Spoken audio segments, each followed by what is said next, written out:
Oh, it is morning on day 2. Right? Day 2, I think. Something like that. Second night camping. 3. I'm losing track. I love being out here. But I wanted to show you the damage that was done on the trailer and the rooftop tent and how we've gone about solving it. So first off, we have some damage to the tire carrier. When the wing nut came loose, it allowed the swing arm to, here's the bolt down here. We lost the wing nut here. We need to drill a hole and put a pin in there to keep that from happening again. So the tire carrier would swing a few inches and it damaged that bracket. So what we did, so I used 2 roller cams here and attach that to the frame, so this is nice and tight now.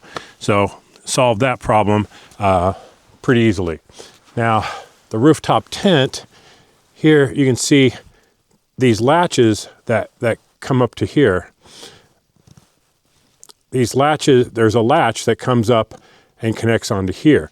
And these all sheared, all 4 of them. So, which is weird because we have thousands of miles of off-roading on this thing. So again, I had a longer roller cam and I brought that down to the frame to hold this in place. And on the front, move to the front here, same thing. These things are completely sheared all the way around. I have no idea how that happened. So 2 other roller cams that I have crisscrossed here because I thought it was more important to secure the front to keep any wind from lifting it up. Now, are you wondering, oh, Carrie, I bet this is staged and this is sponsored by Rollercam. Oh, it's not. This is not sponsored by Rollercam. They are not helping me in any way. They did send me these roller cams maybe a few months ago, and I've used them for securing the refrigerator and some things inside the Jeep, but never really needed them for any type of situation. I am very, very glad I have them, and I thank Rollercam for sending those, but this is not an ad for Rollercam. I happen to have them, and that's what I'm using, and I'm really glad that they're here, and they are working great. Much better than a standard friction strap. You can put way more pressure on them and get those things really tight, and they don't come loose. And they're not as obnoxious as a ratchet strap. So they take up less space, they're lighter. And I mean, sure, for all these situations, a ratchet strap would have been just fine. It just would have been a lot bulkier. So I'm using the roller cams, love them, highly recommend them. At this point, as I'm recording it, they are not a sponsor of the channel. And I'm very impressed with the product. So this was our campsite for last night. Got this serious Blair Witch vibe going on here with this old ranch. Definitely was a cattle ranch, at least at some point. I mean, it looks like there's fresh cow droppings here and there's still water, but the old building here has definitely seen better days. Take a quick peek around this thing. Definitely has seen better days. Got an old refrigerator in here. There's a stove. Oh, I'm guessing this was the kitchen.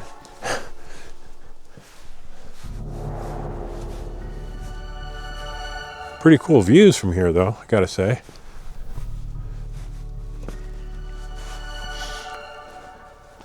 See, I thought I saw something poking. Oh, there it is. Look at this.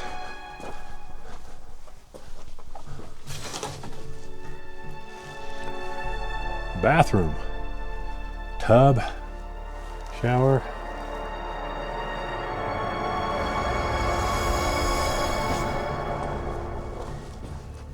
Pretty good place for a ranch though.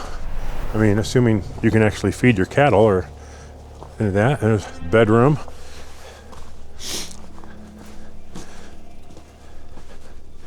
So just a little tour of our campsite area here. And we're gonna head out and continue on. Right now we're actually in Arizona. There's a little strip that we passed through on our way back to Nevada. And I think if everything goes right, we're gonna end up at a pretty cool campsite tonight. Or we'll finish up the trails and head back. Don't know yet. No big agenda, just enjoying some dirt therapy out here and loving the desert because it is cold at home. It's -10 today back at home. Right now here it's about 30. It's gonna be up to about 50 something today. It's gonna be a good day. Let's get rolling. We are rolling. It's 8:49 in the morning.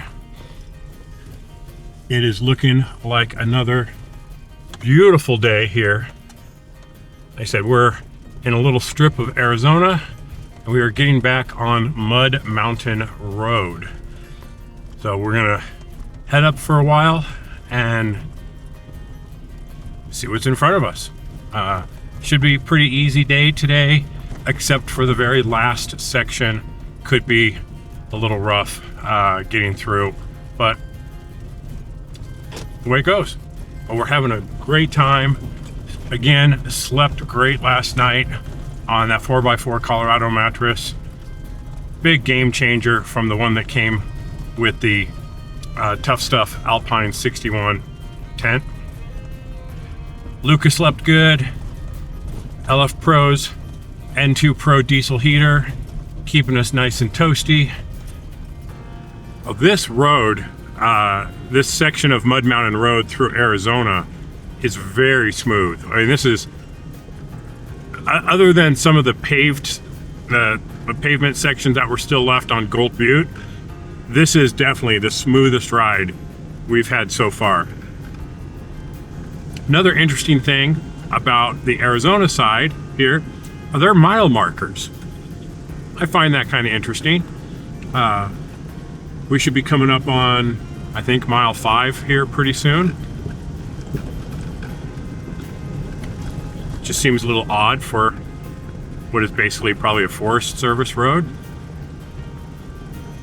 We're dropping in altitude, getting into some more trees, kind of transitioning from the Joshua trees to some regular trees. A little change of pace. Hope you're enjoying it as much as we are. Got to be a little careful at this intersection. I actually turned down that road because that looks like where we were supposed to go. But no, we're supposed to go straight to continue on Mud Mountain Road. And I'm going to guess it's going to get a little worse because it says primitive road, use at your own risk. Surface is not regularly maintained, so it's probably not going to be as smooth as what we were just on, but hopefully it won't be too bad. I mean, it shouldn't be. It's rated an easy trail, so should be fun.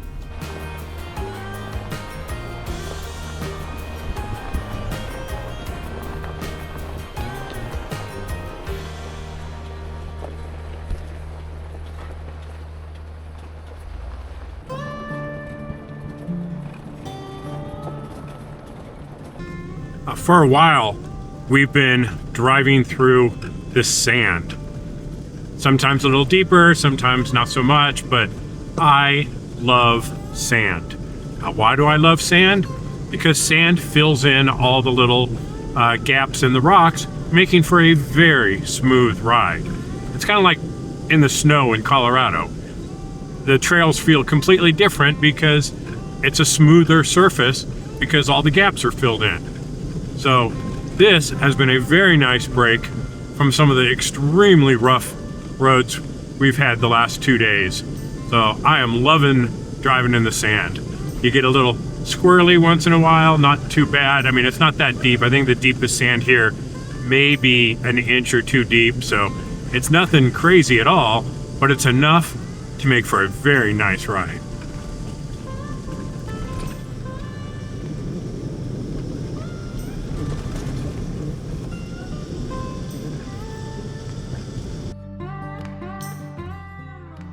Now, I just had to stop here and send up a drone because from the road down in the canyon, this looks like a man-made castle.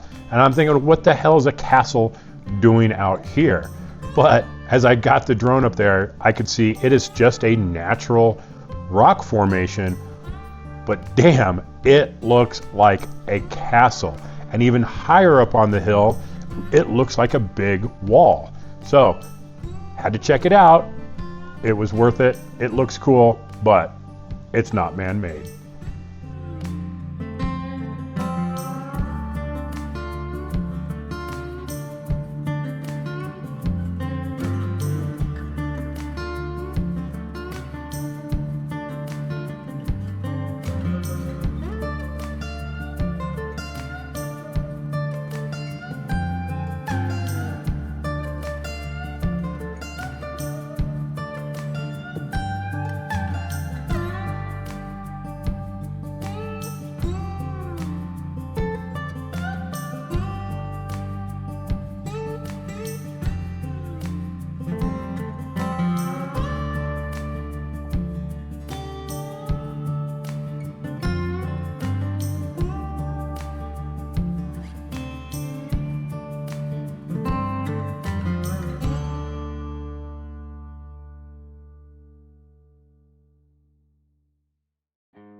Well, we're now looking for a spot to stop for lunch. It's 12:20.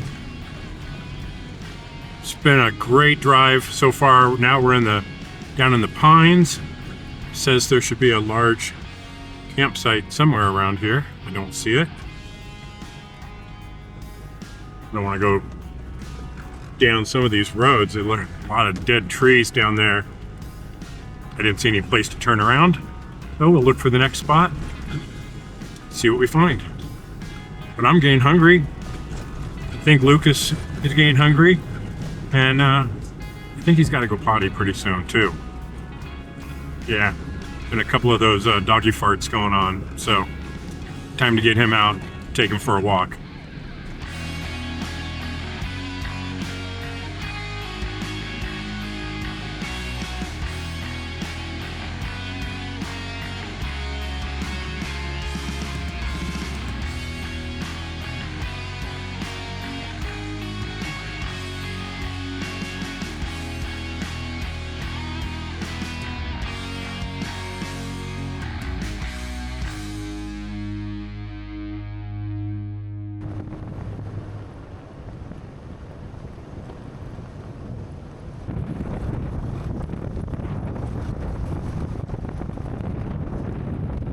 We're either going to do something that's no big deal, or we're going to do something that turns out to be a very big mistake. We're going to end up this route by going on Elbow Canyon. It's the fastest way to get out of here and the shortest distance, and I don't want to waste gas going another 50, 60 miles to get back out of here. So we're cutting across through Elbow Canyon. I understand it's pretty rough and it's in pretty bad shape, and we're pulling a trailer, but watching the Trails Off-Road trail video from it seems like it's going to be doable. So I'm kind of excited to give it a try. I'm also a little nervous if something goes wrong, because I'm in the freaking boonies right now. A recovery here would not be fun nor quick. Let's hope it's the former and everything just goes smooth.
Well, you know how we like old buildings and we always stop and check them out.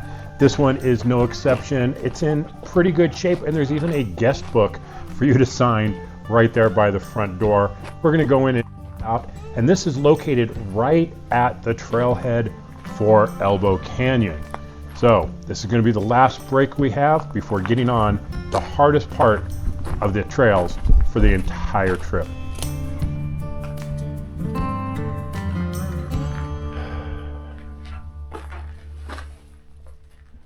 Well, not the most spacious house I've ever seen. Fireplace and 2 beds. Beautiful area though.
Okay, well, that was something.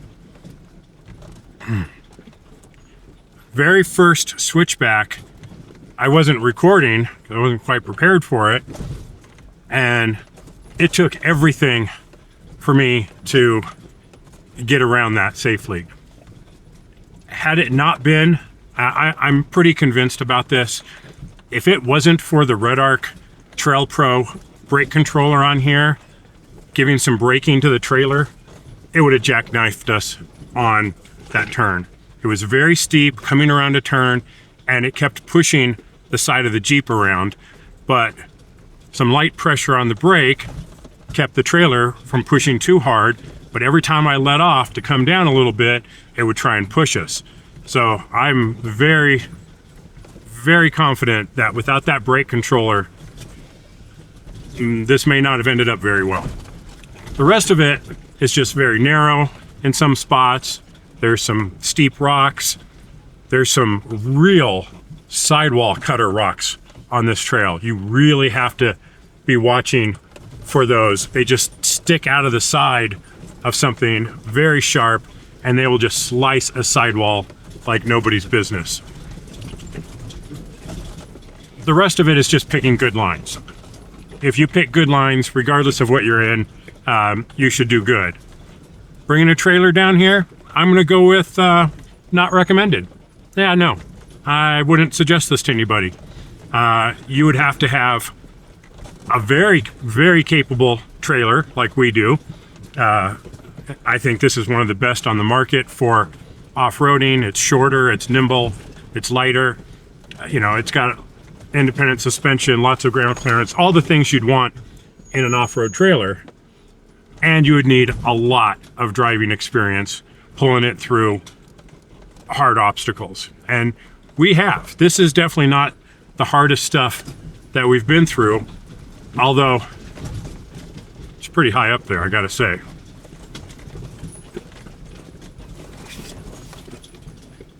The first day, on Friday, I really thought it was gonna tip. We were such a bad angle on an unmarked trail. So my bad for taking an unmarked trail, thinking it would be okay. But aside from that, this has been definitely the hardest part of the whole route so far, regardless of having a trailer or not. That just adds to the excitement though.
Well, we made it down Elbow Canyon all in one piece, thank goodness.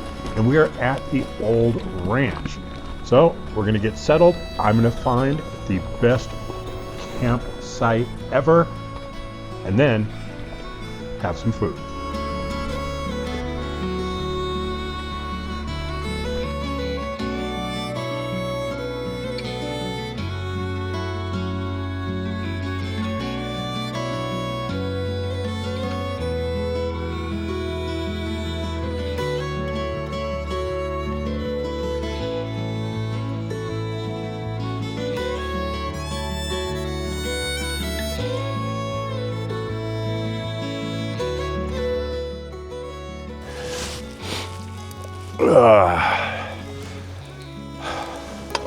Fun day on the trail. Elbow Canyon was sketchy with the trailer.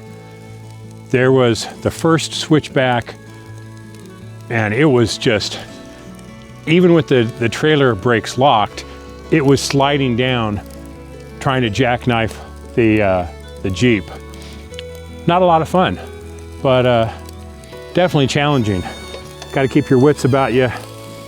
Don't panic, and just kind of keep the Jeep wheels rolling so that I pull out of it. And once we got past that, then there was a couple spots that were just really narrow. Some really rocky stuff, some V-notches, nothing crazy, but man, that was fun. And now we're at the ranch, having some dinner. Lucas is having some dinner. It's all good.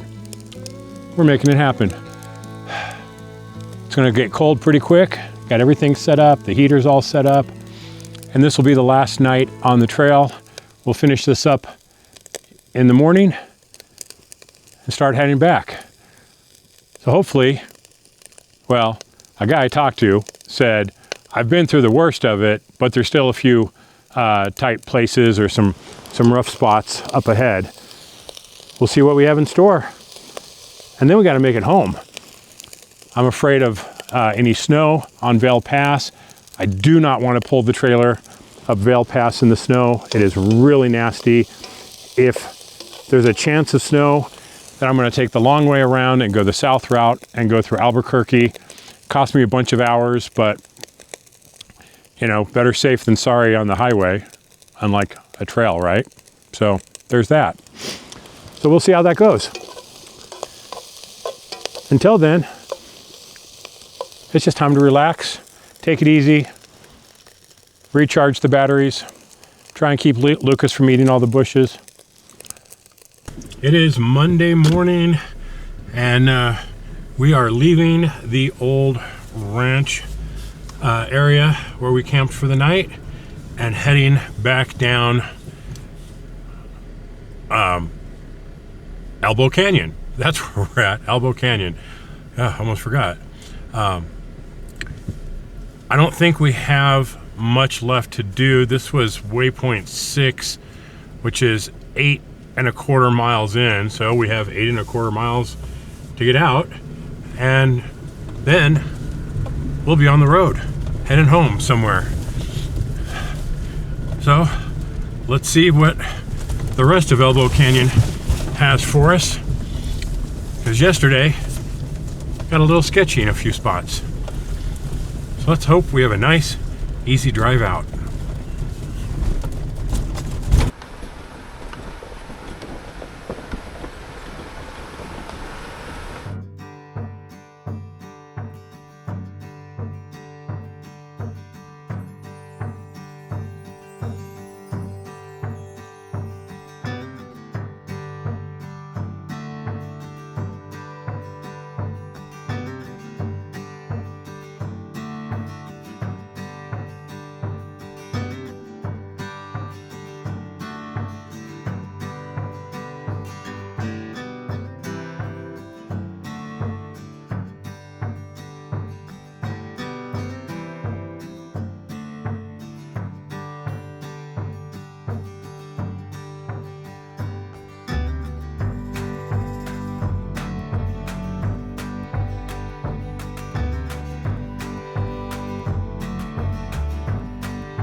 While the hardest parts may have been before the ranch, this has not been easy this morning.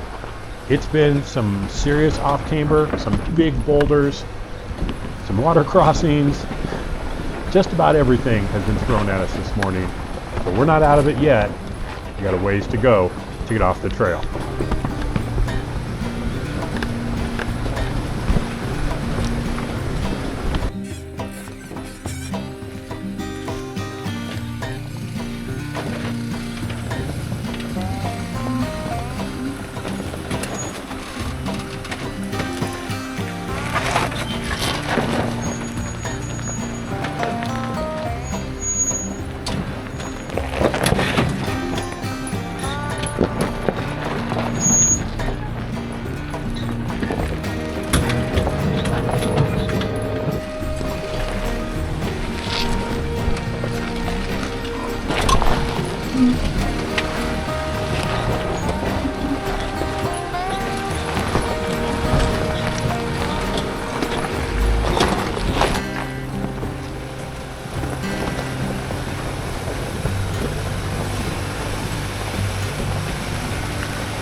Well, we just had a interesting little experience.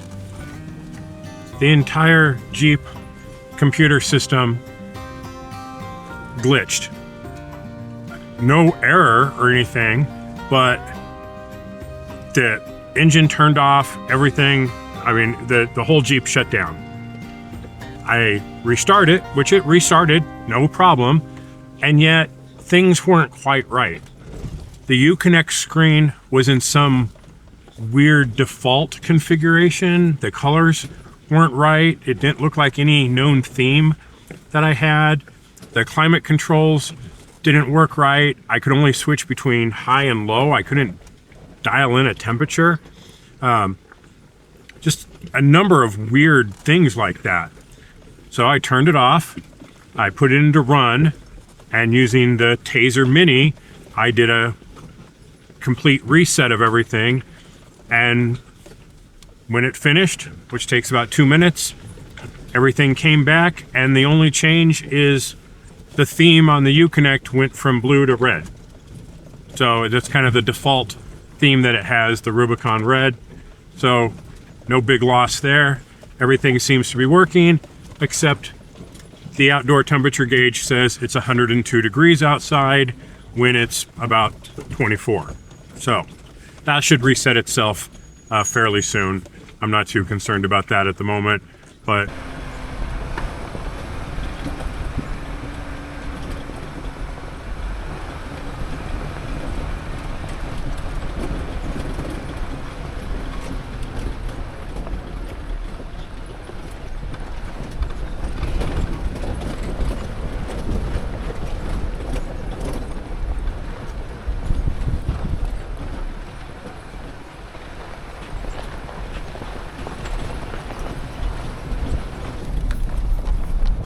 it looks like we're out of the worst of it, but as I found with Elbow Canyon, it can change its mind very quickly on you.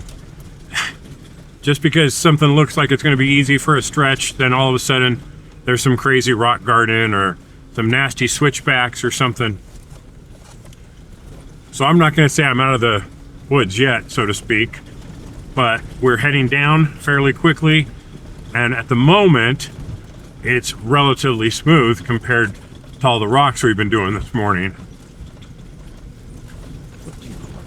My kidneys could use a little break, but we'll see. I don't remember this part of the trail and watching the videos, so I'm not quite sure what we have in store for us.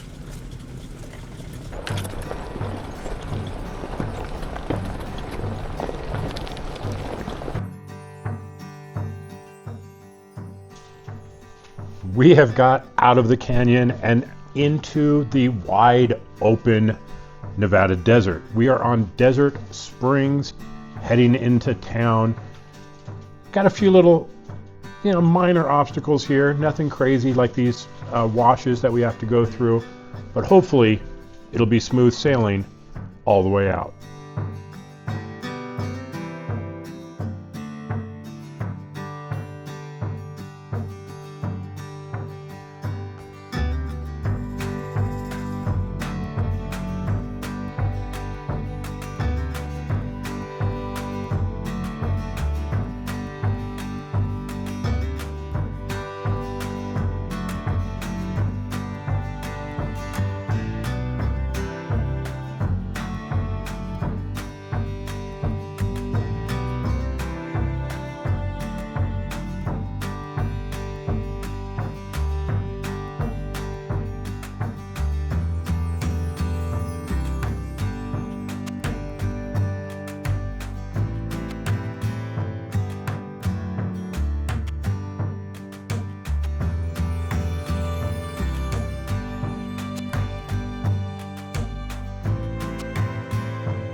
The town is right in front of us. Thanks for watching, everybody. This has been a fantastic adventure, and I appreciate you joining me on this one. All we've got left to do is air up the tires and head home. Stay safe out there. We'll see you on the trails.